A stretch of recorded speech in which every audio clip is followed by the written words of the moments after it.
Welcome to the No Show. My name's Andrea Edwards.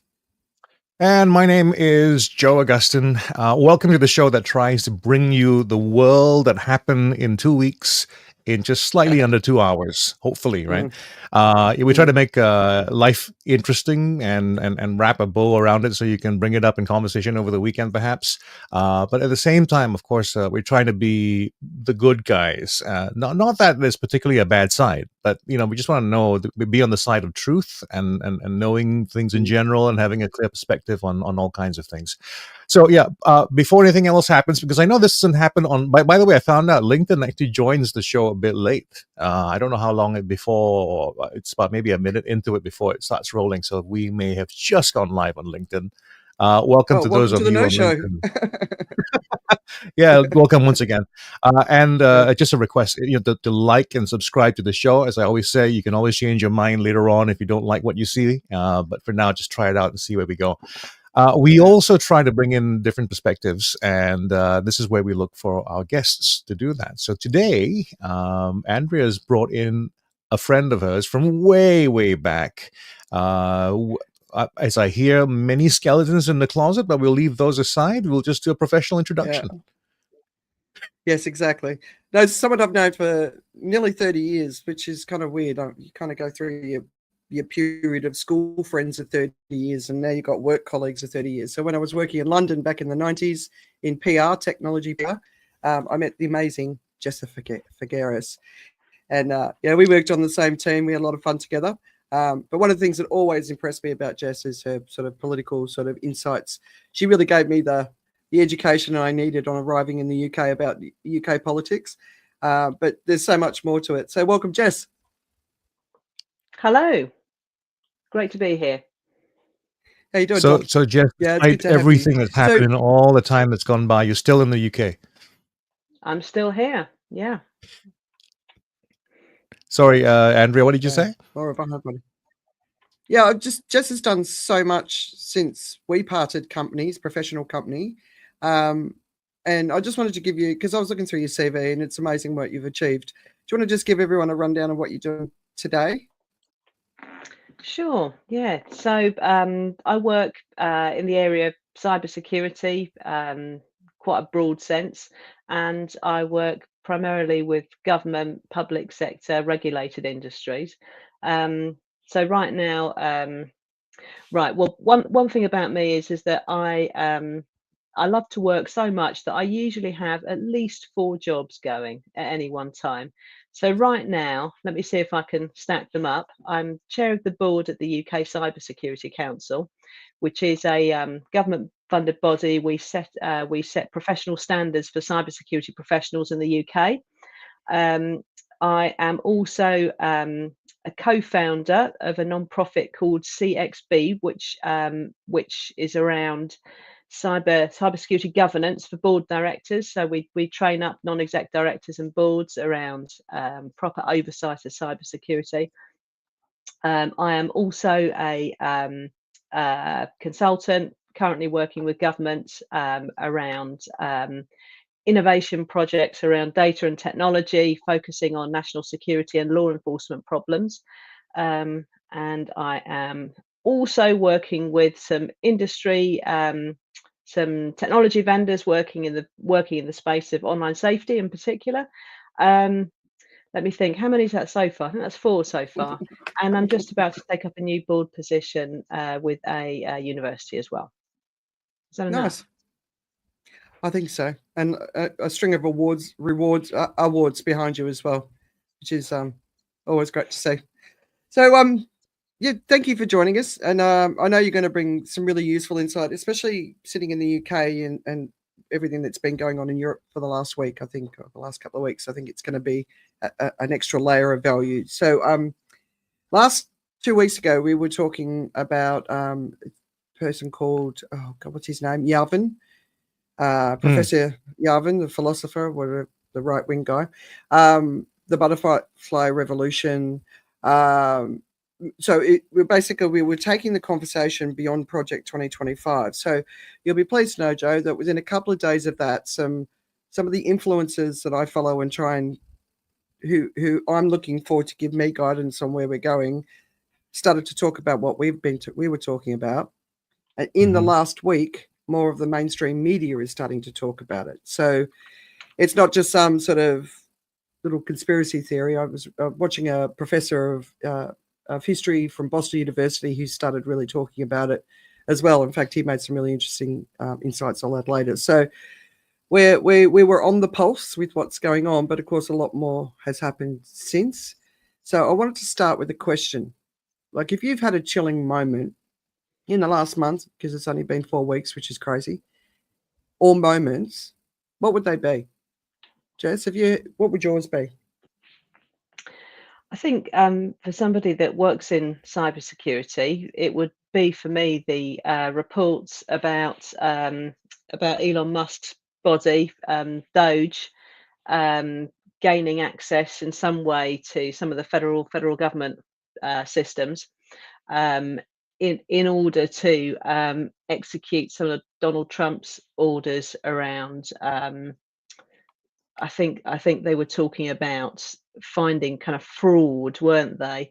Yeah. Yeah. And there was also the executive order about wanting to cancel anything involving DEI.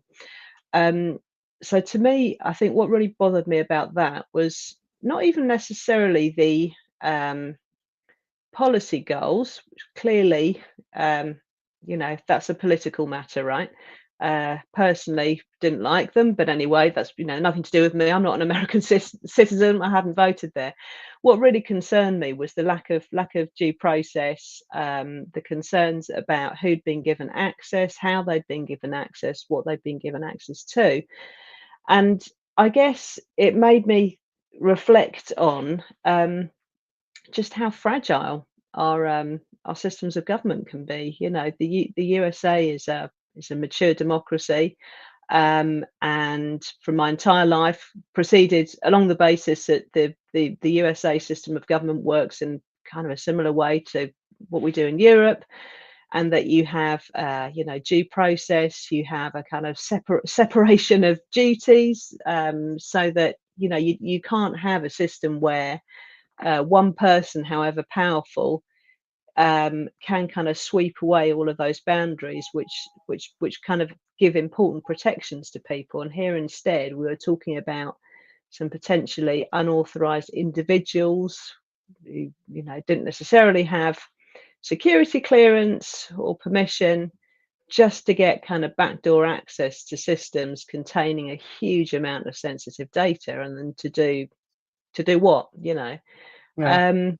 yeah, I found that really, really chilling. It made me think about, just how fragile those boundaries are actually. That's a really interesting insight, Joe. Well, I as you know, I consider a lot of possibilities all the time. So I get my chills ahead of time. I think about what's going to happen, and I think, oh man, I hope that doesn't happen, and I see it happening. But I share Jess's concern on this security issue with people who are unqualified handling things that they should be qualified to handle. One detail that I got was the impact of U.S. aid being pulled away, and in terms of how much they've cut back the amount of aid that they actually normally deliver. And to hear that, for instance, the whole of Africa is covered by 13 staff members now. That's how far it's gone from an organization that had 500 people, broadly speaking, but now for Africa, 13. I mean, I got this from comedy, but someone just said, like, that's barely enough to staff a restaurant. So that's the kind of impact it's had, and the fact that the impacts are real life. They're not just it's not administrative. It's about life and death. It's people who will die as a result of this, and it's also going to impact us in the other thing that really got me was about how the administration is actively trying to blindfold itself, right, by turning off the monitoring systems so that there is no real data about things that are important, and data was being taken away from was being pulled off the CDC websites. So, and on the grounds of other things as well, it was because of DEI. They're trying to erase anything to do with DEI on any website. Any data that had any kind of connection to that was actually they pulled it out because they had to kind of scrub it. Some of that data is coming back now, and there are those people who are in the business of checking to see if the data is still the same, if anyone's trying to manipulate anything.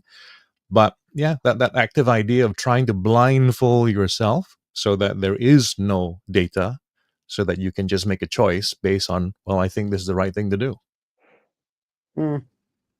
Yeah, I think like you, Joe, I've sort of thought through every scenario that is playing out now. So there's not so many shocks. It's just, okay, that's where we're going now. Like the DEI thing for me is just like, I when you look at the end of World War II, how did women get back in the kitchen after World War II? Well, have a look at what's happening now, and it will show you exactly how the process works to get women back in the kitchen. It's very clearly laid out in Project 2025, and the women who will suffer the most will be the single mothers, not the fathers of those children, but the single mothers. They'll take away everything from them. They'll strip them of everything. But I think for me, the thing that's really given me the chills is the response to what's going on right across the board, not just in the US, but across Europe. Now, Keir Starmer, I get it. He's playing both sides. He's trying to stay in Trump's good graces for now. But I don't feel that anyone like, what's his name? One of the CNN commentators, even Ian Bremmer, he's very balanced with the way he speaks about things. And before Trump came in, he was very like, I don't think he's going to do that, and I don't think he's going to do that, and that's an overestimation. And I don't think any of them are really starting to turn around and respond to what he's actually doing. So I think and I still don't think this is a Trump thing. And everyone's still talking about Trump. This is not a Trump thing. He's just at the front. He the White House shared a tweet with him with the crown on this week. Did you see that? No. Yeah, right. So that's, that happened. But there's this big team around. Like Donald Trump is incapable of doing what is happening. And there's a big team around behind him who are driving these things through. And it's not just Elon Musk. There's a whole bunch of them. Although, did you see Elon Musk on stage today with the chainsaw? Yeah. I mean, he's not the most nubile of people on stage. I mean, Yeah. And Steve Bannon today, there's video of him doing a Sieg Heil. So, yeah, we are where we are, and it's the reticence to speak the truth to this moment that probably is the thing that gives me the chills, and is also why I see in the past why these things escalate the way they escalate. Because we're 4 weeks in. How long did it take Hitler? 6 weeks to basically get rid of the German constitution. So, we're only 2 weeks off that. So, yeah, that's the thing that's given me a bit of a... All right. So those of you who, by the way, have just happened upon this show, someone passed you the link. This is the happy part of the program. Yeah. Oh man. Yeah. So, but I want to show you as well. If you're just joining us, we are, despite everything it sounds like, we are the optimists. We believe that better things are to come. But the path certainly, or the journey anyway, certainly is going to be a difficult one. So shall we get into it? And you got to look it in the eye, right? We've got to look this time in the eye and see it for what it is and act appropriately. So we can. I mean, if I think of one of my great frustrations of this moment, and it's been this way for a while. I mean, we're seeing a lot of protests across the US. We're seeing a lot of protests across Europe and places like Germany in particular, right? We've built a society that sits on its ass and judges our politicians, but people don't get involved. And there's everyone's got their hand out. Come on, make this happen, make this happen. And from an environment perspective, I see 1,000 people out in the street protesting. I'm like, There should be 1 million people on the street protesting. So we've been passive for a long time, and seeing everyone's speaking their truth at the moment, no matter what they say and how horrendous it is. One of the things that really frustrates me is the amount of people that say to me, "Oh, I can't cope with it anymore, so I'm just going to step out." Now, there are some people who say it to me, and they're really suffering from a mental health perspective, and I totally get it. But for the rest of us, this is our children's future that we're fighting for. And by disengaging with this moment in history, this moment in time, I think is irresponsible. And people might hate me for saying that, but I do. We've got to Yeah. get involved. This is the fight of our life. While I agree with you, the kind of part of my my understanding, everybody, is that this is just the way human beings are made. We're designed to go, this is too overwhelming. There's a safer way to deal with this. I'll ignore it. I'll take it off the main part of my brain, and I'm going to look for something else that I can deal with. So that's the real. I guess that's the challenge, is how we are. I mean, we're not designed well for the kind of circumstances that we have right now. Global issues are things that the average brain really isn't made to handle. I can barely handle how to arrange dinner for the family. So basically, you're saying there's no. No, I'm not saying we shouldn't, but I'm saying that's kind of where we are. So the work that needs to be done is kind of to right size it for people and go like, there's something you can do, right? This is what you can do, rather than saying that there's so much to do, I can't do any of it. We go like, well, this smaller thing here, you can do something about it. Let's do that, right? So it's many times what people do is they have a look at the whole thing and they say, well, I can't do that, right? And so I step away from it and let somebody else who seems to be more capable of it, who can have more impact on it, we'll let them step forward, right? Because we just see, okay, if I do something, this is not going to change anything. That's also not the right thing to do, but it's the very real feeling, right? So like a bunch of people now who are really frustrated with the way things are in the world, and that is on both sides. I mean, we're in this moment because of that same feeling that happened on the other side. The kind of galvanization that happened on the other side needs to happen on this side as well. It doesn't mean that we want to go to war, but it's kind of a thing where you have to bring you have to bring yourself to the table to speak about things, to talk about things, and to arm yourself with the information, the knowledge. I was talking to somebody the other day who was we were just talking about intelligence versus being educated and trained, right? There are lots of educated people in the world who are not engaged, and therefore their brains haven't been trained to think about complex issues and to try to argue or work on that. So, I mean, I think that's this. I'm hoping this show does that. I'm hoping this show, we're bringing on more people who get to think about different things and different topics from different perspectives. So, on that note, I wanted to extend, the invitation to Jess, because you're from the UK, you live in it right now. You've just had, quite a lot of news from the UK come up as well. How is all this affecting you? What's happening, in the US? Well, I suppose the interesting thing about the UK is, we're in a different place in the electoral cycle, obviously, to the US and also to a lot of other countries in Europe. So we've just had our election. I mean, only less than a year ago, and we elected a centre-left government. Sort of social democratic. I mean, in many ways, Keir Starmer is a kind of classic British social democrat government. So we have 4.5 years more until the next election. So we're not in that electioneering mode, which does tend to kind of it tends to polarize. It tends to raise a lot of questions. So that does make for a kind of calmer politics, I think, which probably helps. Whereas if you look at France, for example, really struggling to form a government at all, Germany, elections coming up, the States, I mean, they're facing the next 4 years. So we're at really quite a different place, and that kind of helps. That helps to kind of calm things a bit. But I mean, yeah, there is huge concern about what's happening across the Atlantic. And for Britain, which has been through the trauma of Brexit itself over the last, well, gosh, nine years now, Wow. you know, we feel like kind of a bit of a small small isolated country right now. You know, we're not part of the EU bloc anymore. The EU itself doesn't look very strong right now.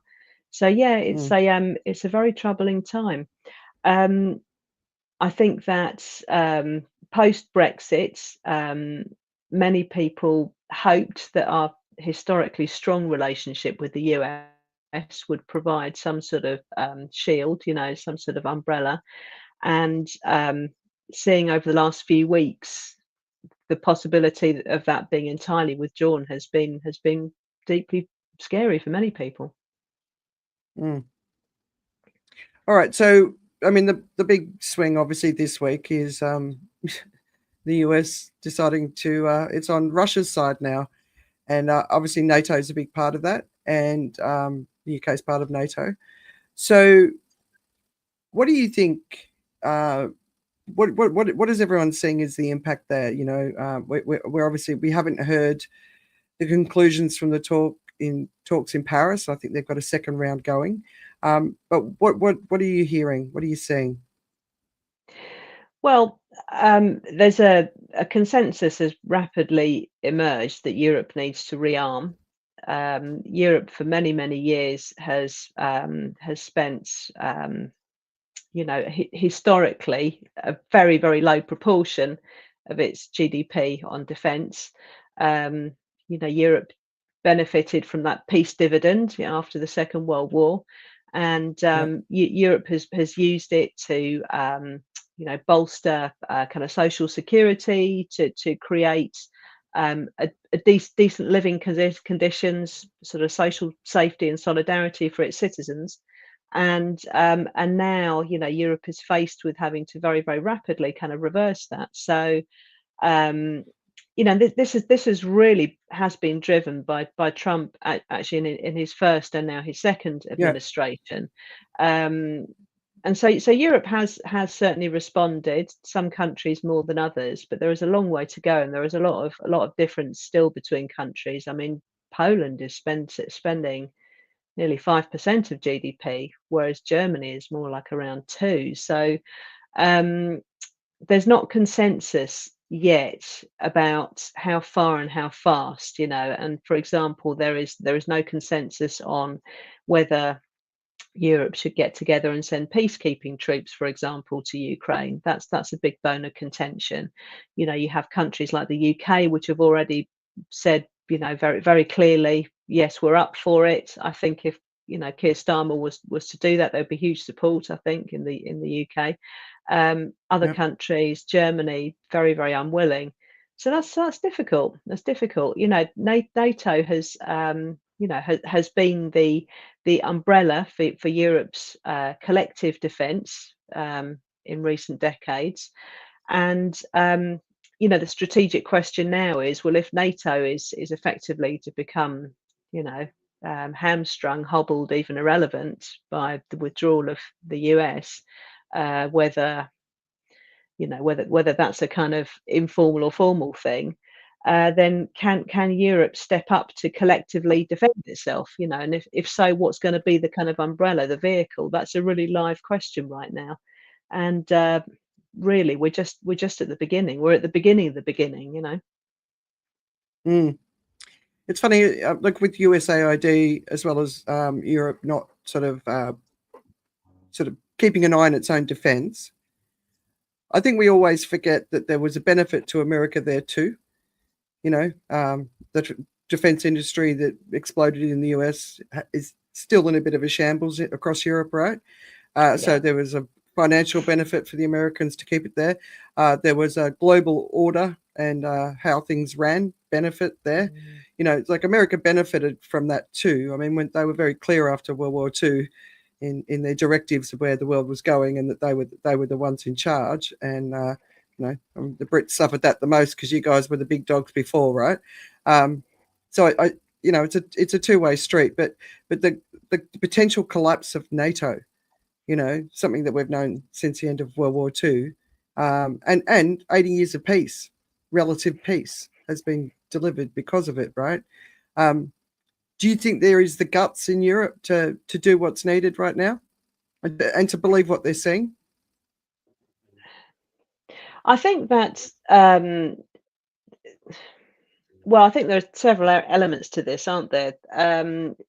One is, even if there is a will, and a realistic path to making that happen, that level of spending increase for defence, which is required. I mean, that's money that has to come from somewhere. So logistically, that's a challenge. Politically, really interesting, because we're also at a point when democracies have never been more divided. It's been a long time since we've had this level of kind of lack of social cohesion, polarization. So I don't think you can separate, the politics from the kind of operational issues, really. Because ultimately politicians are going to have to they're going to have to persuade, that their respective publics, their electorates, of a need to reallocate spending, and that's tough. We're at a time, historically high inflation, the cost of living crisis is, really, really hit. And it's that, arguably, which is behind a lot of the polarization, and the fact that politicians have never been less popular, the rise of populist politicians who are willing to say pretty much anything. So it's a really tough challenge, and how you do that, across, well, if you count the kind of the wider countries of the continent of Europe, 30 plus countries, each with their own domestic issues, that is quite tough. And it's, fundamentally the reason why historically Europe has been a place of conflict, right? We may be a continent, but, we're also 30 plus nation states. Yeah. All right. But it also could be a uniter, right? Which is something that's needed. We've seen the rise of the left in Germany. They potentially could get some seats in parliament for the first time. So maybe, it could turn out to be a good thing.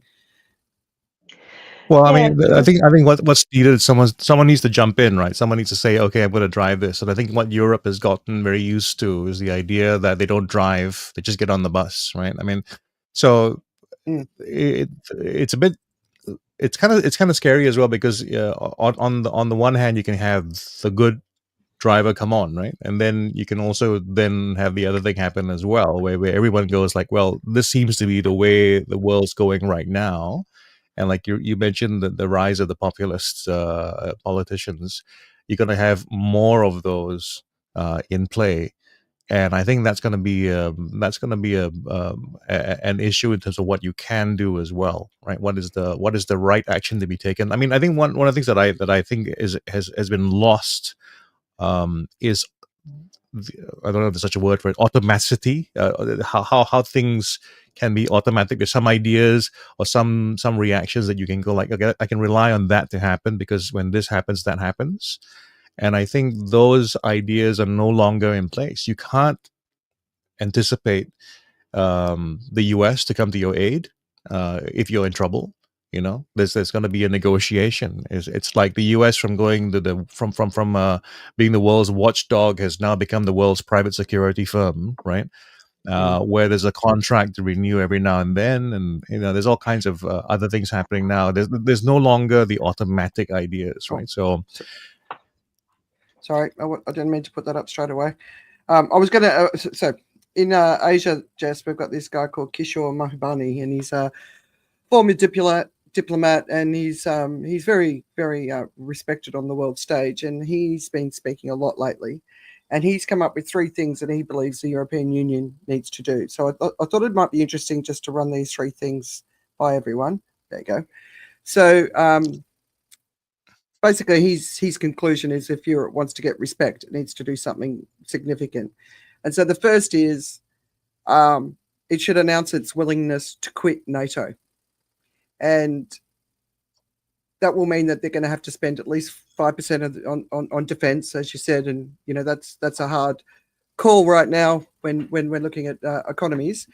But if 5% of the combined EU, UK GDP amounts to $1.1 trillion in defense spending, which is more than US defense spending. Now, Trump could obviously be doing all of this because he just wants to encourage more defense spending and increase, the value of American defense companies. But you'd hope if they do it in the UK. So that's his first one. They should announce their willingness to quit NATO. The second one, sorry, I've lost my Bluetooth on my mouse, so I've got to do it with my fingers. Work out a new grand strategic bargain with Russia, with each side accommodating the other's core interests. So that's probably one that most Europeans are going, no bloody way. And then the third one is, where is that? Yeah. Work out a new strategic compact with China. And this is something I've noticed just in the last, there's a lot of failed attempts by Europe to move into and benefit from Asia. And Kishore's always recommending come through ASEAN, that's your best path.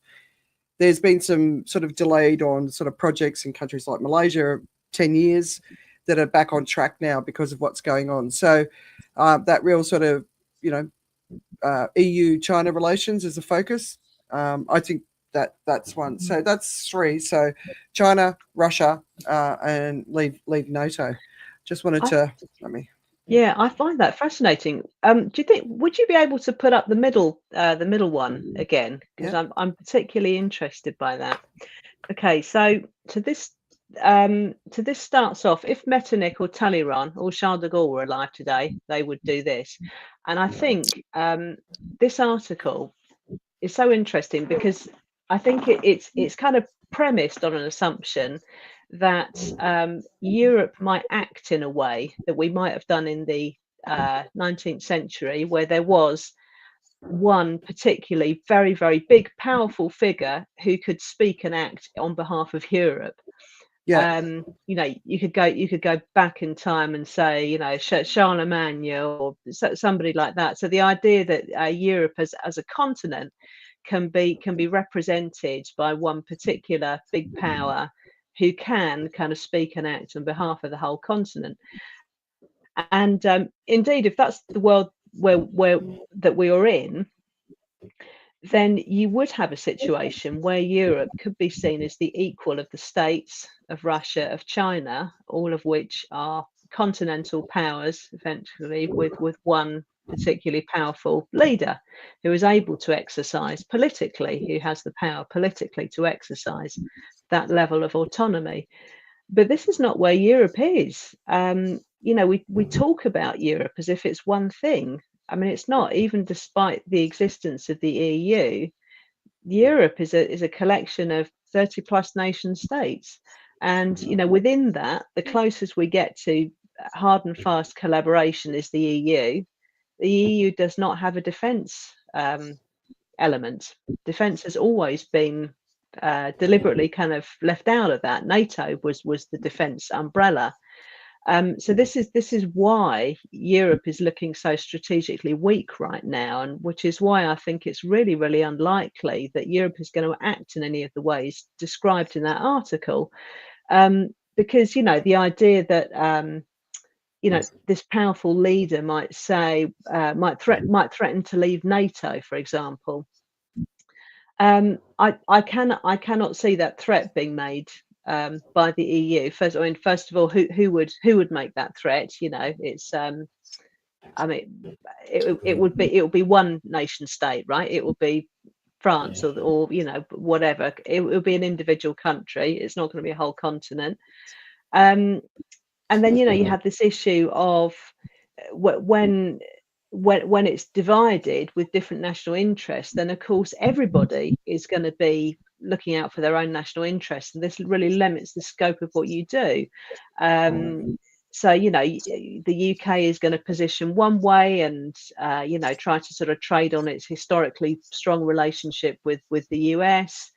France has got its own historical relationship with the US, which is different. Macron has been probably the strongest European voice there, speaking about how we need to look after our own interests. That's because France has historically been, very independent of the US.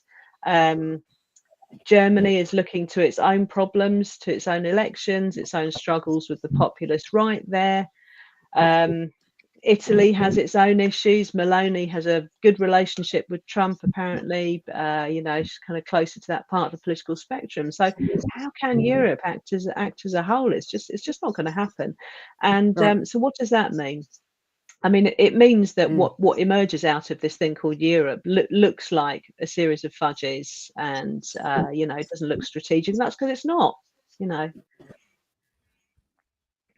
Mm. It's yeah. Is there a way where they create their own new version of NATO without the US in it, or they kick the US out of NATO and keep going ahead, or it's got to be something, right, to survive Well, this time. yeah. So I can't see anybody leaving NATO. What seems more likely is that the US's unwillingness to play the role it has done historically just starts to make it less and less relevant. And then clearly somebody has to step up. So I think it's more likely to be a kind of coalition of the willing. I don't think it will be the EU, simply because the EU contains countries like Hungary, for example, which are quite openly pro-Russia. Yeah. So it's not going to be the EU. I think it's more likely to be a collection of European nation states which are willing to act together. I think it probably UK, France, Poland, Baltic states, perhaps Norway, Scandinavian countries, maybe. We'll see what emerges. The ones on the border. All right. So one of the things I've been really just trying to do for the whole time since this whole, basically since January the 20th, is where this is all taking us. And the obvious path is it's wherever we're going. It doesn't look very nice. I'm not sure where that noise is coming from. Is it me? I don't think so. No, that's my neighbor trying to make their place look better. Oh, okay. All right. Sorry about that. And I haven't found anyone who can explain it to me or show me the way. So I'm going to keep trying. But just from where you're both sitting, what are you seeing that's going to come up next? Right, because is war inevitable, basically? I think I don't know if this is comforting, but I think in terms of having a broader kind of picture in one's mind of where we're heading, I find it really useful to look back in history and to think about, over the kind of long sweep of human history, what have been the kind of norms, and looked at from that perspective, it's clear that the world we've been living in, certainly kind of post Second World War, has not been the historical norm. We've lived in a time of democracy, of kind of mass democracy across much of the globe, and peace, and that has not been the historical norm. The historical norm was typically around the kind of the clash of powers, right? The clash of great powers. Looking back to the kind of pre Second World War era, certainly pre First World War era, and you had the notion of great powers with spheres of influence. You had empires, you had clashes of empires. We had the Roman Empire, we had the Ottoman Empire, we had the British Empire for a time. And during a lot of that time, there was often war, but there were also times of where on the ground, looked at from a local perspective, things were often kind of peaceful as well.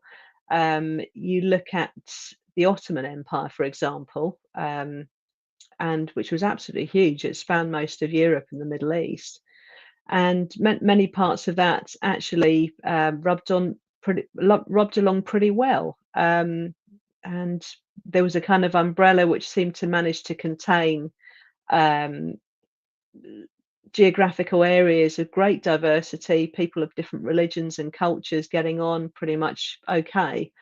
Um, so perhaps that can be part of it. Equally, civil war as well, that has featured. I look at where the States is going now with the level of polarization, division in that country, and I wonder how cohesive can the States itself be? So I don't know. I Access think to I think we weapons, have right? to. Yeah, exactly. That's right. So I think it's important not to lose sight of the local in all of this. I think because we are all so online now, um, it's very easy to get fixated, I guess, on the global drama, and again the clash of big powers. But to remember that throughout history, and today, it doesn't stop being true that humans always live in a particular place. Um, you guys are in Singapore. I'm here in London, and we can't forget the importance of the local. And the local pictures are going to be very different everywhere. And I Mm, think because of that, I think the single most important thing we can all do to respond is to think about what can we do in the place where we live now, that's not online. What can we do to build strong societies where we are? That is honestly our best absolutely. defense here. And really, if that work was happening in the States now, I would be so much more Yep. comfortable. Yeah. How do we reach out to each other? How do we cross partisan lines? How can we do everything to see each other as fellow human beings rather than people marching under a different flag or whatever? It's funny. I've been writing a blog on that for about a month, and it's all about social cohesion as one of the most significant priorities. And for men to get out there with the young men and the boys, and run workshops, do whatever, teach them sport, whatever it is, but cross those boundaries that exist in your society where one group's not talking to the other group. Transfer skills, listen to each other, hear each other, listen to other people's opinions that you don't agree with. What's that guy, Konstantin Kisin, the Russian British guy? Do you know who I'm talking about, Jess? Have you come across him? So He's a very funny speaker as well. no, I like. I don't know about that. You Well, wouldn't like him, but I listen to him not because I agree with him, but because I think it's important to listen to him, right? Yeah. And his interpretation of what's going on. So his views on immigration. Uh, he's not 100% wrong, but he's not 100% right. And his views on climate change, that's my big bugbear with him. He's just missing it, And a lot of the talk around climate at the moment is it's not an issue, because Mm, they said so, you know. um, that's crazy for me. So yeah, that I agree with you 100%. That social cohesion, we've got to find our way back to each other. We mm, don't have to agree with everything the other person says, but we've got to listen. We've got to be mm. open, because yeah, the unraveling is happening fast. What about you, Joe? well, I've always said this rather unpopularly that someone has to die, right? I mean, and it's not necessarily. I'm not talking about assassination. I'm talking about the consequence of what happens, right? It's Yeah. always about how we suddenly pay much more attention when something really drastic happens, and then we try to figure out what happened, and then we begin to understand the significance of it, right? So right now we are in the middle of, unfortunately, the worst. And I realize as I'm saying it as well, I'm probably ironically saying something similar. I'm actually being part of the problem. We're in the worst era of misinformation, right? People are Mm. just saying things and taking and running with it, and there's very little substantiation. Um, I'd say equally. I have no data to say exactly what I just said was true, but we it's are in true. a situation. Well, we are in a situation right now. Like we had. I think you saw the interview or that coverage of Elon Musk speaking at the White House, right? Where I think he was talking about just about what he says. He said something like, When he's he just when he gonna, basically said, "You can correct me when I'm wrong. I'm gonna yeah, be wrong sometimes. You can correct me. yeah, In the meantime, yeah. it's already out there, and people are believing it." Yeah. So that's the thing about that. People are saying things before they find out whether or not they're right or they're wrong. But whatever they say is conveniently supporting what they say, right? So Yeah, that's the issue that we have right now. And I mean, I can see people responding to that as well. So when you respond to the misinformation, you begin to make a social commitment to it. You get out there yeah, and you say, "I am this, I am that," right? You identify and you support, and that's why you get into a situation where you can't turn around anymore, right? Sometimes you just you've said that you're going to be this, and therefore you have to do all the rest of the stuff that goes along with that kind of identity that you've declared yourself to belong in, and then you have to go to the next thing, right? So there's this. I mean, it's always been one of the favorite things for me. The idea that there's a guy who's swimming, he sees a shark, and then he hears that what you have to do is you have to punch the shark, otherwise, it can attack you. And then the shark goes like, "Look, I was just swimming, but now that you punched me, I got to do this, right?" So it's that kind of thing that's happening in the world as well. I call it preloaded rage, preloaded anger. It's a kind of reaction that you have to do. You just know is going to be the next thing, right? It used to be we had a lot of more gentlemanly sort of reactions that we would we would go to as automatic reactions, right? What would you do when this happened? If this political situation arose, what was the likely reaction that came out of it? What's really concerning right now is that the rule book has been thrown away, right? There's no longer expected reactions. It's just like, what will happen next? We don't know. We have a bit of a sense now how it all works. And I was thinking about what the world has kind of become, and with due apologies to all of you who come from there, I think the world's becoming a bit more New York, right? You're on the streets of New York. You kind of know where you need to get to. You kind of mind your own business. There's certain places you don't want to go to. There's certain circumstances you don't want to find yourself in.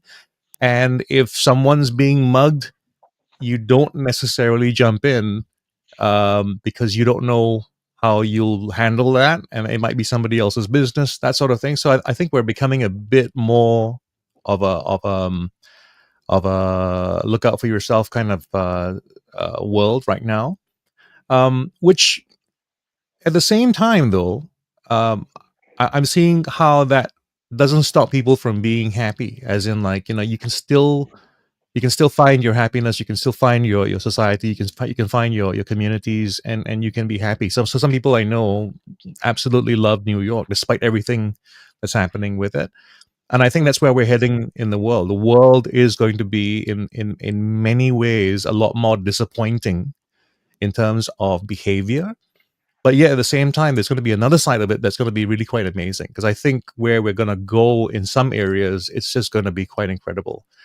So in the stuff I put out today about the show on Facebook and LinkedIn, I was talking about the superpower that's coming our way, and actually it's on the agenda, right?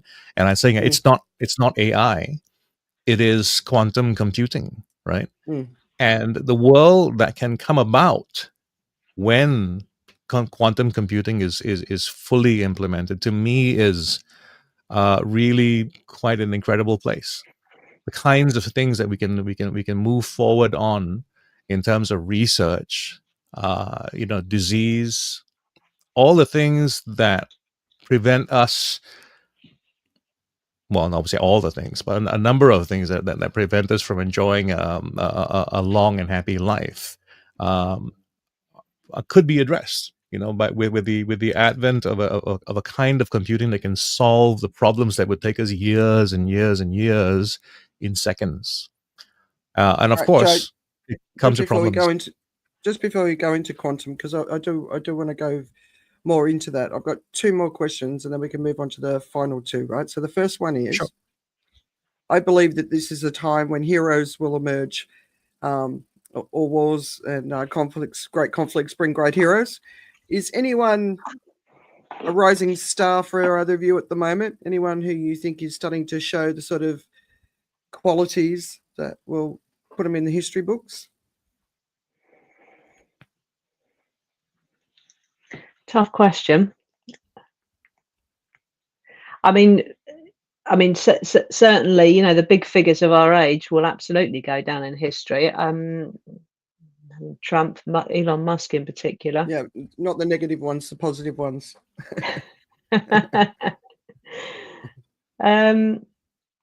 Yeah, can't see it. I think Here in I Europe, Emmanuel Macron is probably doing the best job of kind of speaking for Europe's interests, even if you couldn't regard him necessarily as a international leader right now. Everybody else is keeping their head down. Yeah, it's funny I think because of it's too early to say. all the things that have been going on in Europe, in France. It's been kind of interesting watching Macron sort of be the one to stand up. Bernie Sanders is out there, obviously, speaking a lot, and he can be quite repetitive. So I'm not finding him inspiring, but he's there. And AOC is obviously another person I think that will potentially rise to this moment. Jeffries, what's his name? Hakeem Jeffries, I think has the potential to stand up. But yeah, I still think it's a bit too early too. Joe, anyone for you? Well, if you could convince them to go that way, it'll be Beyonce and Taylor Swift. You know, if the two of them can get on board, and you know, I think that the big thing that everyone's trying to do is to maintain the business they're in as well, right? So you're trying to keep things going, you know, in a way that's acceptable, and yeah, I think there just comes a time when you have to do it, but that is the thing again about New York, right? You can still be in the city, and the mugging can happen, and you're still, and life does kind of go on, right? The whole idea that we think about other people. This is actually, and again, this is about understanding what human nature is. Human nature is not to think that way. Human nature is about the emotional reaction I have in the moment, and it's about myself. We are, you know, the society that we have, the kind of society and the kind of globalized, the globalization of our society is an accident. You know, it is something that has happened because we've overcome nature. We've overcome the way we would not naturally exist. There'd be a good number of people who wouldn't exist today just simply because the way nature was going to go with us with that. First of all, we would have more people would just died off because we wouldn't have worked on controlling diseases if people didn't work on that. We would not have the institutions if somebody didn't have a bigger idea about that, right? If philosophically someone had to come with the idea way back about institutions and how you could organize people and thoughts and come together and be stronger together, and then people buy into that and go like, okay, that's the fashion, right? So right now we're going through again a kind of fashion change. People are going like, well, that didn't quite work, and you know, it's sometimes very hard for, I think, people, especially in our part of the world, Singapore especially, you know, where you don't see just how bad things get when things are mismanaged. Yeah. To understand why people are going to react the way they do, right? During the pandemic was classic, right?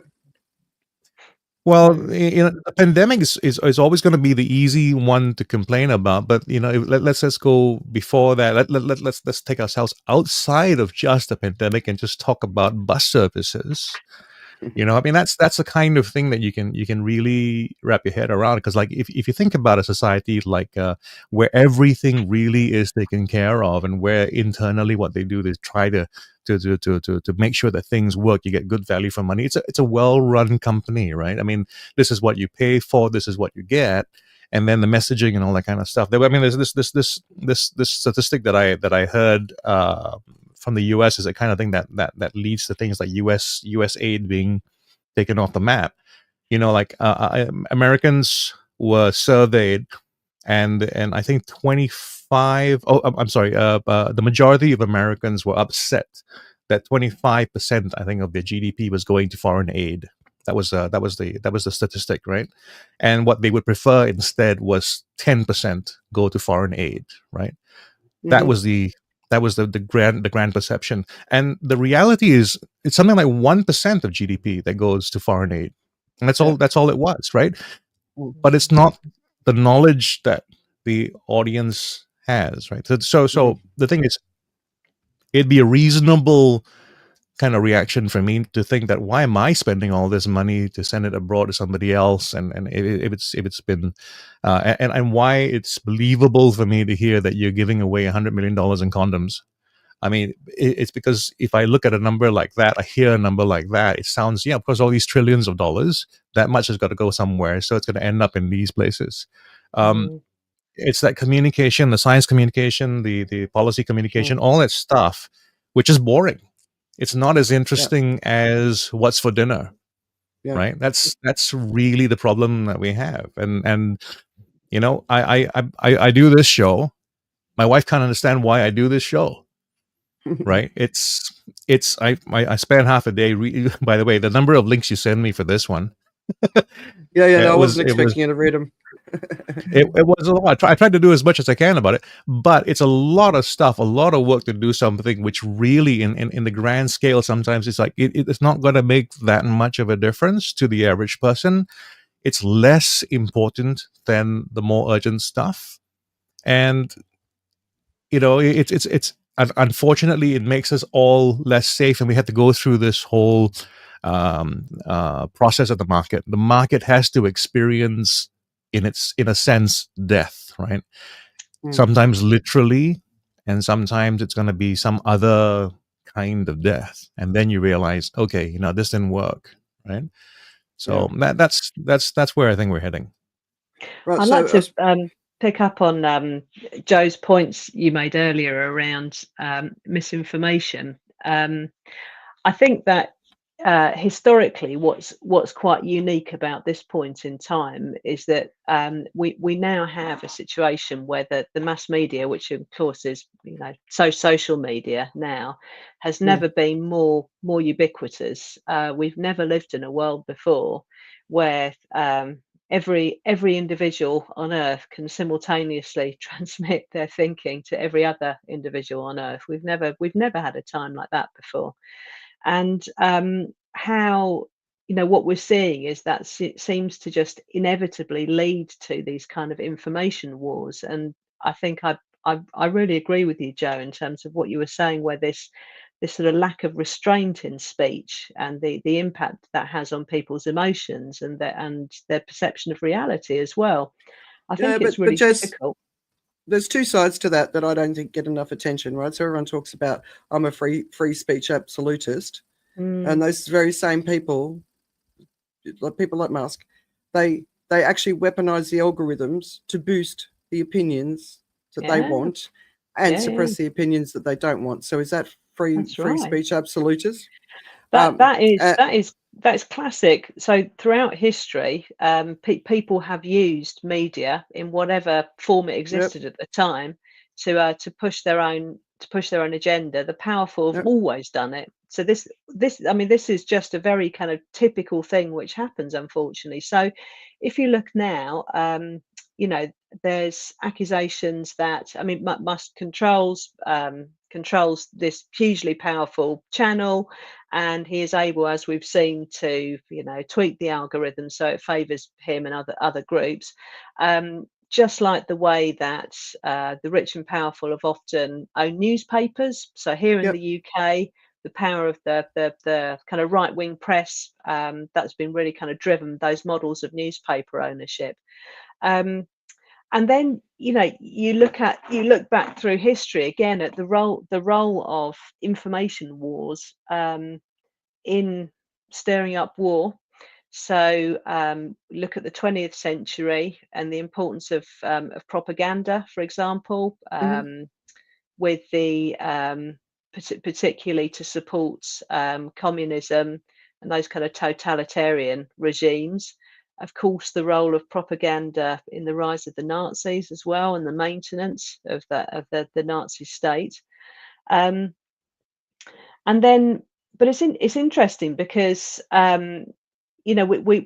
these words kind of come up: misinformation, propaganda. In the 19th century, it would have been framed as sort of seditious material being spread.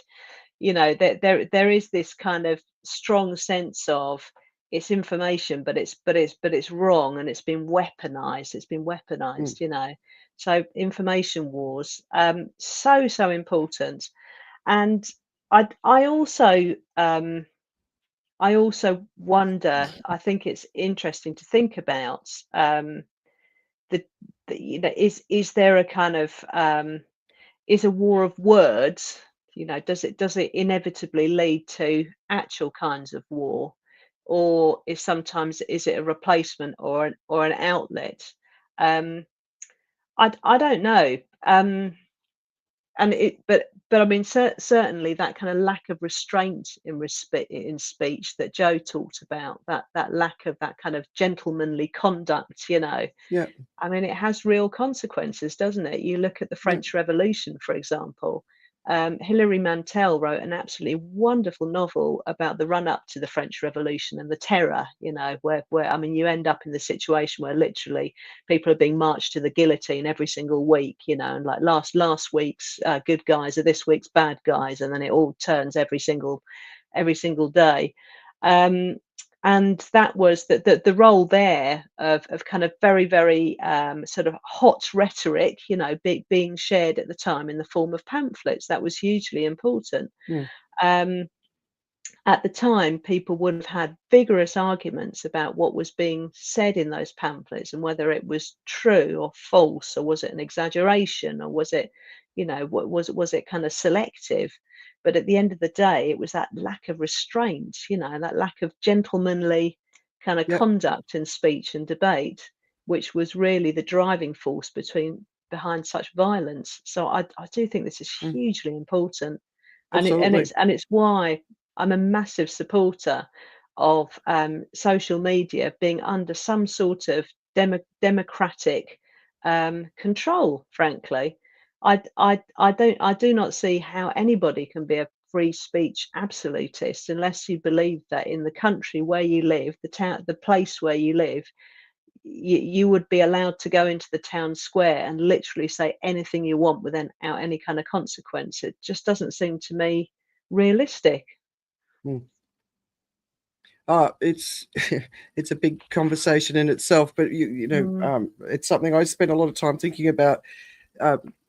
This, social media was a really good thing up until about, say, 2014, and then it became something revolting, right? And so, do we just give up social media? But social media was a democratization of information. And for the first time, we were all editors and sub-editors in our own lives, right?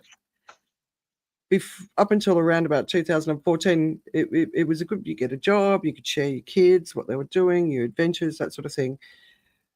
But there was a flip, and then it was an algorithm. It was the outrage. It was how you got eyeballs, and then it was the algorithm that was pushing certain agendas, certain viewpoints, right?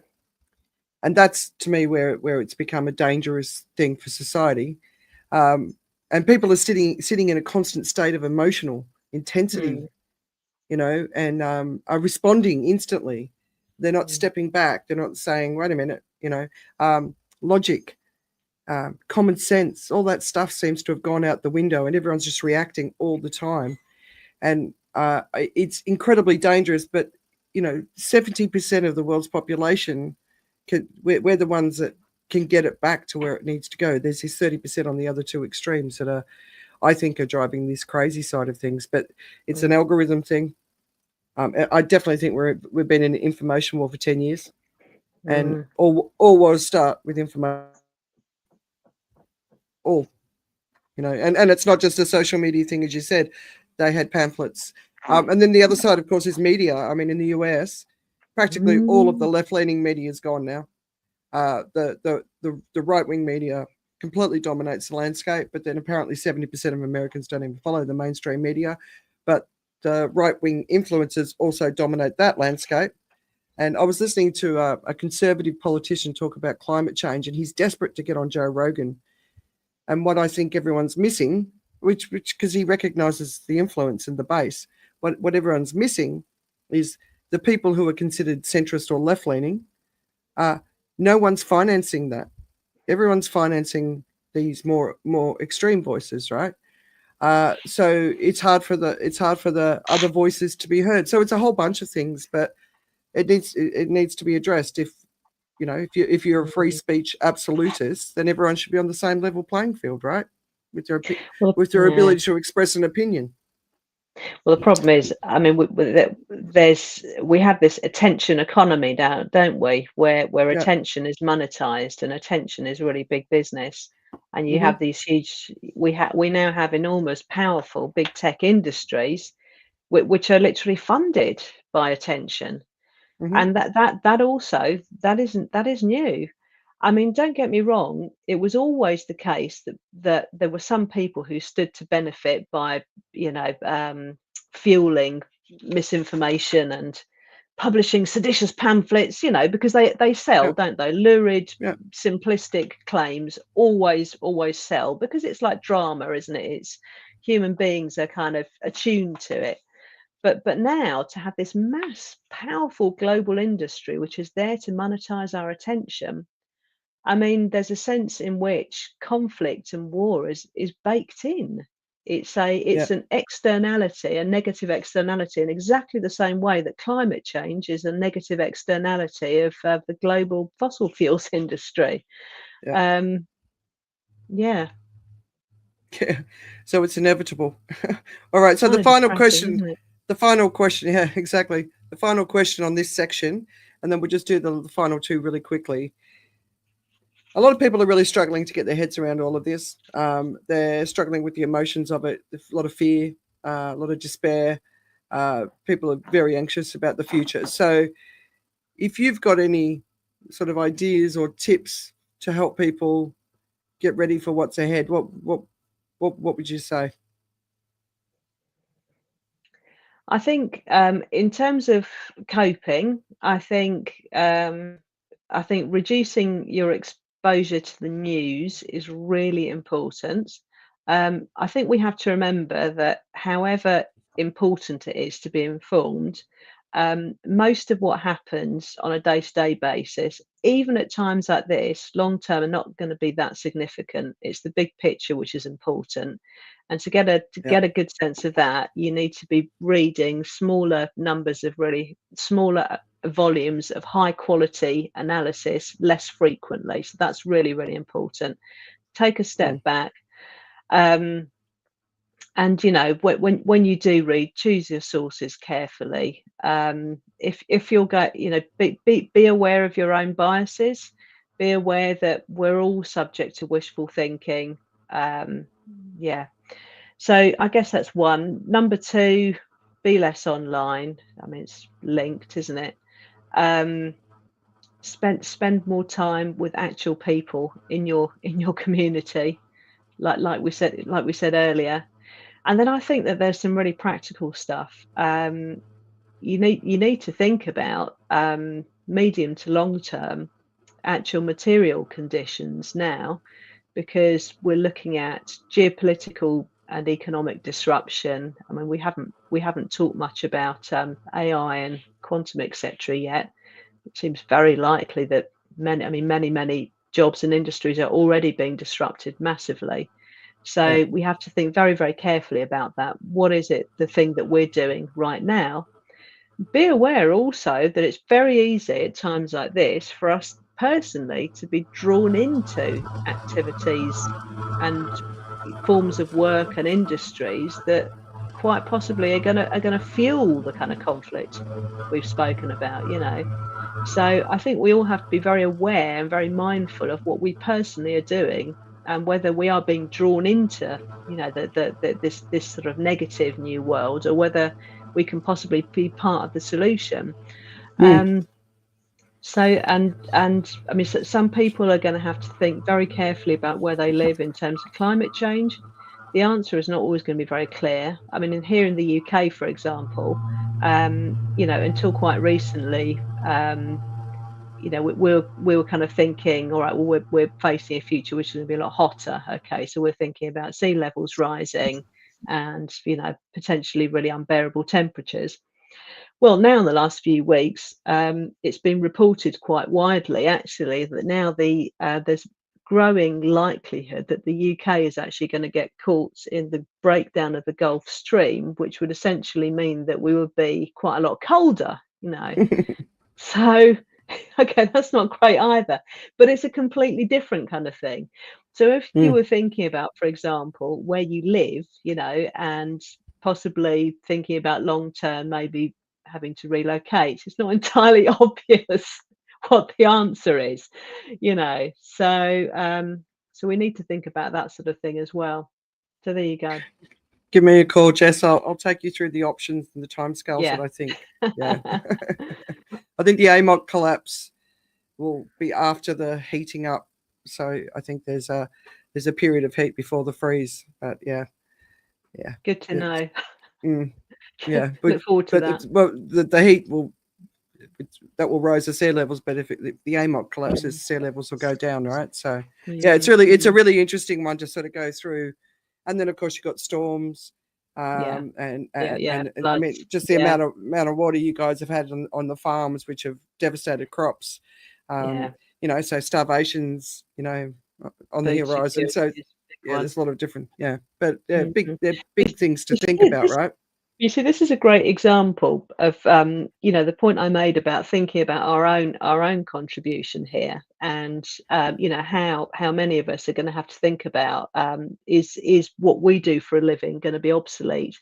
But you know, so some of the problems coming up: food security, climate change, the need to adapt. These are all problems that need to be solved, and these are good areas to work in. You know, Exactly. if I was going to advise my kids, you know, and areas to go into, it would be that sort of stuff. And you know, these are good causes, and you can contribute to them in many different ways. Yeah, it's so many, and learn how to grow food, right? And basic things, Yes. and learn basic skills that don't require energy. You know, most kids don't know how to hammer a nail. You know, the basic stuff, how to sew. You know, so yeah, I mean, all of those basic skills, I think, need to come back. And in the Western societies, so one of the things like was really fascinating being in Thailand during the pandemic, and that's what I was talking about, Joe. During the pandemic, I saw the Singapore experience versus the Thailand experience, and they were very, very different things. Singapore was taken care of, and I saw a lot of suffering. But in Thailand, there was, I mean, people just didn't have anything to eat. There was no money. There was no business, right? And they very quickly went back to fishing. So we'd see a lot of people in the ocean just sort of hacking the shells off the side of rocks, gardening. And they're a generation away from that memory. The people are still alive, you know, whereas my grandmother died when she was nearly 100. She was 104. She was nearly 105.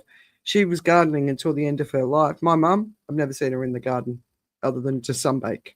Right, so that's 3 generations away from. I wasn't brought up gardening. I wasn't brought up with that sort of knowledge. I have to learn it now. So, yeah, the distance is quite a lot for most people in Western societies. Joe, what do you reckon? Well, first of all, I'm being mindful of Jesse's time. So, Jesse, if you have to pop, let me know. But I was thinking about how you need to survive this time that we're in right now, right? And the strategy I thought about was this, right? Think of media as a 5-year-old, right? So if you're a parent, you've got a 5-year-old, it always wants attention. Me. You've got this. It'll tell you all kinds of things. You'll say they're hurt, they're whatever. They'll have all kinds of things to say. They want the attention. And what you need to do is think a bit like we do as parents, right? We kind of go like, okay, let's try and see what really is happening. We will take a bit of a look and then assess it, and then we come to a conclusion. So the skills that we have actually are there. We actually know what to do with it. It's just that we're not aware in those moments. So those things that we don't do now, for instance, is like when if we're able to sort of do that with a kid, someone we care about and actually love, then we should be able to try to apply ourselves that way to the media we consume as well. So there's certain things that we're tuned into in terms of accepting as real information or consequential information that we are habitually sort of consuming again, right? It's so one of the things I think that we really could do with is an education about dopamine and how dopamine works on your brain, and how we can control ourselves if we begin to understand a bit more about what drives us as well. We're not always going to win. I think the problem with social media and the world we live in, it's not that it's made things different in a significant way. What it has done is it's digitized all these things that are our weaknesses. They're things that are designed to keep us alive. But because of the speed of information, the speed of stimulus, that's what the problem is, right? So you think about how you would have led your life maybe in the 70s or 80s. And we talk about things like dramatic moments, right? So you had your newspaper, you went out, maybe you saw a newspaper headline, you picked up the newspaper, you read a bit about it, and then done. Not much drama for a while. You get to the office, someone's done something, a bit of drama there. You're a bit late for work. Okay, bit of drama, whatever. Small doses of drama. Whereas now what happens is we have a situation where it's all the time. Right? It's constant, right? And you think about, you really have to think about it from your scroll, how many more times you're exposed to drama. Because what attention really is a dramatic gap. Something there says, okay, look at me. You look at it, and then you try and resolve it, and you go through that, and you consume one story. So you're doing that over and over and over again. You're wearing yourself out in that sense. So it's being aware about stuff like that. And for me, I would like to see a world where the good guys learn to use that as well. Like earlier, Jess, you were talking about how people are calling for attention. The problem is that people in the middle don't know how to get attention, right? They usually, because they believe that what they do is right, this should be self-evident. All this, there's a lot of that kind of stuff going on, but the real world doesn't care. It doesn't know how to pay attention to something that just is a better way of doing things. I think as you walk down the street, for instance, you don't stop to think about all the things that work in your world. You only notice the things that don't, right? So the thing about being, I think, a centrist is that you're in the business of trying to figure out what works and doing more of it. And it's very hard to get attention for that. It's like, I want to run this more efficiently. It sounds ignorable, right? Whereas I want to break this. That's interesting. Yeah. I think the comment about understanding how the human mind works, if you can spend time doing that, I think another thing would be I don't think what we're facing in the future is something that we can look back to history for an example completely. I think there's, this whole praxis cities, independent cities. I think this is a whole new way of life, and I think we should be paying attention to that. And like Jess said, be very specific about what you do pay attention to.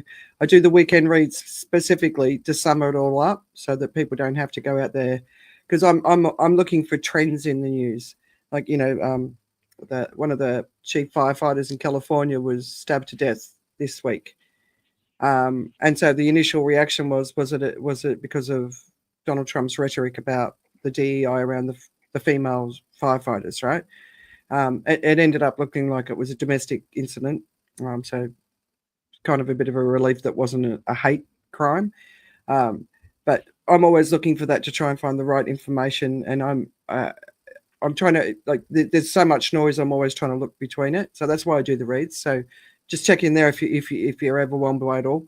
But understand the mind, and then go back through history and read some of the books that have been written by people who went through some of the worst times in human history, who maybe thrived, and take some inspiration from them. I haven't got any recommendations of books, but there's podcasts are starting to pop up around some of these sort of topics. So there's some really good information out there. So, but take care of yourself. So I'll put this Antarctica story. There's a big, massive methane leak just been found in Antarctica, which is a frightening step forward from a climate perspective.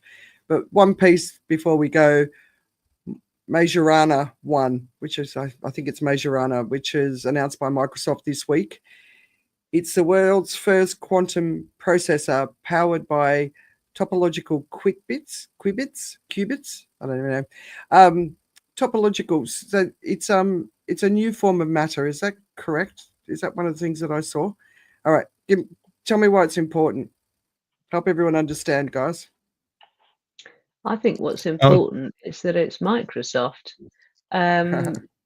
Yeah. I mean that Microsoft is, we talk a lot about big tech now, and I think we're all pretty, well versed in the idea that big tech is too big and too powerful. And interestingly, that Microsoft comes up so little in that. We talk about Facebook, I mean, X, obviously, Google.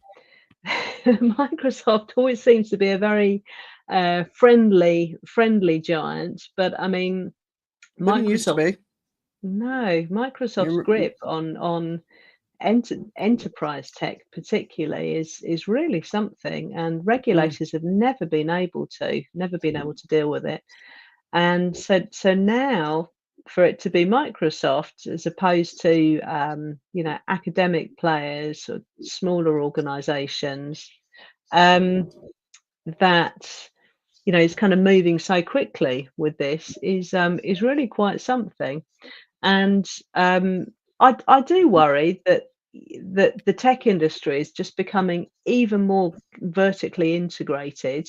I mean, really now, we live in a world where the tech industry is just like the telecoms barons or the transport barons, or in old industrial conglomerates with that level of power and control over not just their national economies but the global economy. It's really quite sobering. But scientifically great, very exciting. But I just I wish it hadn't been Microsoft. Interesting. Yeah, it's like when you think back to our days working in tech, right? Could we have predicted where it's going? Because I've been reading and seeing a lot of the commentary around cloud. Who owns the cloud? That's the real story, because that's where everything is, right? Joe, what was your takeaway? Well, for me, it's about the first of all, as far as technology is concerned, the industry itself doesn't know how fast it's going, right? I mean, I watched a very well-produced documentary. IBM was interviewed, and they predicted they talked about how likely full-on quantum computing was going to be in place, and it sounded like the Microsoft news happened 8 years too soon for their for their estimates, right? I mean, so the industry itself is in a race to get there. Yeah. There's no way that's going to be a small player that is going to get across the finish lines. There is no finish line. I mean, they're going to be making the progress. But what I really I'm always taken by is this idea that like we can see a lot of these companies. What they do is they'll talk about the stuff they can talk about already. And usually it's forward looking, it's quite positive, and they have come so far. And I was thinking about actually how it's very likely China's further along the way on this than we know, because the Chinese don't do press conferences very much. Uh, you Hmm. know, and one of the interviews I saw about how, like, for instance, in a lab, you have somebody who is an academic, and they're the most advanced lab, at least in the U.S., and they have a bunch of postdoctorate people working with them. And that's the size of it. And whereas when you see what's happening in China, it's a team. It's a huge team that is working on things like quantum computing right now, right? And you just have to know that it's moving the way it has to move. It's just like the principle of quantum computing, right? Why quantum computing is so spectacular, so interesting, is because it is able to do so much work in that same amount of time, right? So China's doing that. China's got the same that ability with the human capacity it has in terms of smart minds working on problems with big dollars, trying to solve those problems as well. China's going to get across the line, I think, in a more significant way than people realize. But I think it's going to be the next nuclear weapons. I mean, it'd be the equivalent of nuclear weapons, right? Because first of all, the day everything goes online, it's the end of privacy as we know it. Like right now, everything you do is actually not private, but it just is going to take a very, very, very long time for me to get past your security, right? Whereas with quantum computing, when it can do everywhere all at once, that's the idea. Everywhere all at once at the same time, it can do it in seconds. So it's changing, the world that way. So it's going to make things less secure, but it's going to make the world, to me, very interesting as well, because of those problem-solving skills when applied to medicine, when applied to cancer, when applied to weather, when applied to human behavior, even, right? Which is the scary bit. It's going to be so much better at modeling, or it has the potential of being so much better at modeling, that we can have a very, very good life as a result of it. So it has the potential of giving us unlimited solutions, while it has the potential of devastating everything that we have right now as well. Because I think in the world of banking, they're trying to mitigate quantum computing because it's going to be the big thing. But what I love about it is, as the solutions coming online, the solution to the hacking as well has come online. And one of the principles I love about quantum computing, or quantum physics, is that you can do something like this, right? Because when you do a transmission, the idea is they're gonna reduce the transmission down to the level of photons, single photons for data, right? Which is about the smallest possible particle you could possibly use. And there's a principle in quantum physics, which is that if you observe something, it changes the information, right?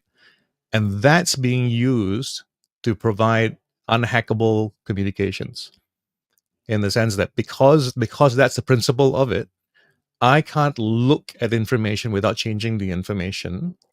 They're able to use that as a security feature for quantum. So it's a mind-blowing sort of thing, where the security is built into it because you reduce the information to the size to a photon. And if I were to try to spy on it or look at it, someone who's not supposed to see the photon sees it, it changes the information. So it can't be spied on, it can't be hacked on. So Yeah, it's bizarre, and it's a crazy world. yeah, there's a lot of talk, isn't there, about a lot of activity actually in post quantum cryptography now. Mm, But yeah, I mean, there's this there's the idea of hack now, decrypt later, and yeah. so I mean, the thinking is anything, any information created before now, we should assume that it's already gone. Somebody has already hacked into it, stored it somewhere, and they're just hanging on to it now, for when quantum comes along and provides the means to break the cryptography. It's pretty scary. Sure. All manner of kind of sensitive government military data, thinking is already gone. Yeah. Wow. Maybe we're entering the era of true transparency. Might be a bit ugly facing up to that for a while, but Yes, they said yes. Yeah. All right, it'll, so it'll be like I was going to sorry. say just as one little thing about this is like, the idea that you have of true transparency, all the information is available, it's going to be there. It's really like all those WikiLeaks that happen, right? All those big information dumps. The information is there, it's decrypted, it's available for everyone to have a look at if you want to go into it. The truth is we don't look into that. There are only going to be some people who are going to figure something out about that and go like, I'm going to do something with that. And they're the ones who are going to gain the power and the leverage from it. The rest of us, unfortunately, are just designed the way we are. We're going to go like, I mean, look, you talk, never mind information about everybody else, right? How many of us know how much money is in a bank account? That's the kind of level of knowledge we have and awareness of our environment as well. So it's I wouldn't say much ado about nothing. It's intellectually a very challenging sort of place to look at. Ethically, all kinds of things are there, but at the same time, just to right size it, it's massive, but it's also really not that big a problem. Do you know what I mean? It's one of those crazy things. Don't add it to your list of things to worry about right now. Basically, there's enough going on, right? Yeah, it's another way in which all of us need to learn to defend ourselves digitally, isn't it? Yeah, We've talked about defending ourselves from the information war, haven't we? Protecting our mental health and ability to think straight.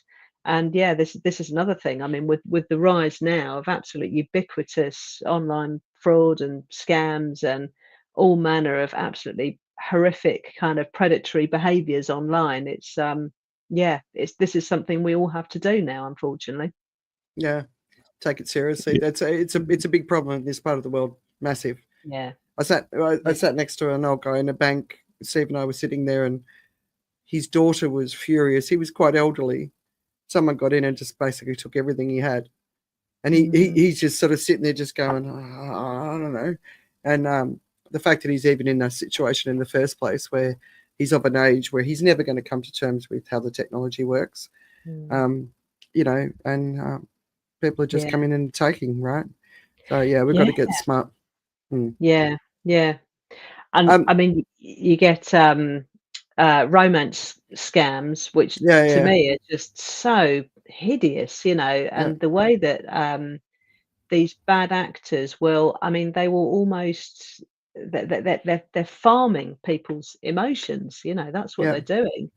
Sextortion gangs, absolutely horrific. A whole bunch of suicides linked to that, where these young boys are being tricked to giving photos and which are then used to blackmail. I mean, it's absolutely cold, So we always say to our boys, never, ever, ever send a dick pic. Ever, ever, ever. No matter what. Right? And it's just, I mean, that's a basic piece of advice to give your kids, right? Yeah. Well, for two reasons, right? One is it's not good for security, and two, no one ever wants one, really. Yeah, exactly. But I say to them, like, the second you take it goes up into the cloud. So don't even take the pictures that could incriminate you later, or one of your mates, right? So we've been talking about that for years. So Jess, what do you do to sort of take your mind off the serious stuff, whether it's reading, writing, listening, but in your case, it could be your musical proclivities on the weekend. So how do you keep yourself distracted? By playing as much music as possible. So yes, I have a choice of 5 instruments at the moment, 3 or 4 different music ensembles. Actually, the thing I'm really into at the moment is I play in a folk band. I was never a fan of folk music ever. In fact, I hated it. Oh wow! Recently, I've been playing my double bass in a folk band, and to me, what I love about it is it's the most democratic, inclusive form of music there is, because the whole idea of folk music is it's for the folk, right? So you turn up with any instrument, pretty much. The whole idea is it's instruments that are very widely played by everybody. So here in the UK, it's guitars, little whistles, recorders, violins, pretty much it, and all based on a tune which everyone can pick up very quickly. You can play by ear. You don't have to read music. It's chords and structures which are really familiar to people. And you just bash through it. You don't have to be a good musician at all. You can barely, you barely have to be able to play. But what's important about it is it's the cohesion and the togetherness, and to put something together in this very democratic way. It's not like classical music where everything is very tightly controlled by the composer and the conductor. And to me, it's a metaphor about how to survive. In 2025. It's this thing about being part of your community, being rooted, thinking about how you connect people on this very human level. So to me, music is the deepest expression of humanity there is. Really, this is what we do, right? Yeah. What brings us together? What divides us? So that to me is what life is all about. Yeah, nice. I've always been a lover of folk music. If you want to listen to a cool podcast, I'll send it to you. It's based around Dolly Parton, and it looks at her music, but the Appalachian Mountains. But it actually draws on the how folk music travelled from Scotland and Ireland and Wales and England and other parts of Europe into this region, and how that sort of became the core sort of structure of folk music. But it's cool. That sounds like a really cool journey. Every country has its own folk music, and completely unique set of instruments, ways of being together, harmonic structures, melodies. So And I would, and stories. That's right. So I would recommend that for wherever you live in the world. Yeah. All right, Joe. All right. Well, going from that very honest experience to something that I enjoy, lying. The show is Lie to Me. It's an old show. It's made just around the time of the dawn of the mobile phone. So it's not mobile phone, sorry, the smartphones, the iPhone. So it has some of those older things going on there. But it's a nice series that's based on. I'm sure it's based on a real life character. It's a deception expert, right? And what they do is they spend time reading people, their language, their expressions, the micro expressions. And it's a fun romp for me. The series that I am recommending to anyone who asks me for a TV show right now is Paradise. I told you about it a few weeks ago as well. It's releasing in small doses. I think they're down to their 6th episode right now. It's by the same people who created This Is Us, and it's just a delicious show. It keeps surprising. Every single show just builds up.